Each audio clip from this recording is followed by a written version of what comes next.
पूरी कैबिनेट की सहमति आवश्यक होती है इंदिरा जी। मैं ही कैबिनेट हूँ। শুরু থেকেই নানা সমস্যার মুখে পড়ে বলিউড অভিনেত্রী কঙ্গনা রানাওয়াতের ছবি ইমার্জেন্সি। অবশেষে বহু কাঠখড় পুড়িয়ে বাধা বিঘ্ন দূর করে মুক্তি পাচ্ছে সিনেমাটি। ছবিটি মুক্তি পেলে স্বস্তির নিঃশ্বাস ফেলবেন কঙ্গনা। ভারতের সাবেক প্রধানমন্ত্রী ইন্দিরা গান্ধীর চরিত্রে অভিনয় করেছেন কঙ্গনা। ইমার্জেন্সি সিনেমাটি পরিচালনা, চিত্রনাট্য ও প্রযোজনা করেছেন অভিনেত্রী নিজেই।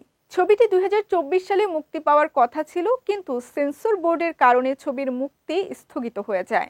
এছাড়া প্রেক্ষাগৃহে মুক্তির আগে কিছু সম্প্রদায়ের অনুভূতিতে আঘাত করা নিয়ে ছবিটিকে সমালোচনার মুখে পড়তে হয়। তবে এত বাধা পেরিয়ে অবশেষে 17 জানুয়ারি প্রেক্ষাগৃহে মুক্তি পেতে চলেছে ছবিটি, কিন্তু বিতর্ক এখনো অব্যাহত।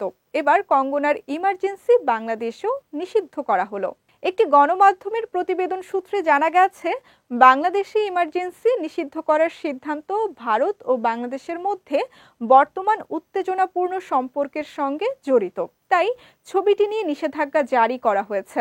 অনেকের মতে ইমার্জেন্সির অনেক বিষয়বস্তু দুই দেশের মধ্যে চলমান রাজনৈতিক সমস্যার নানা দিককে প্রভাবিত করবে।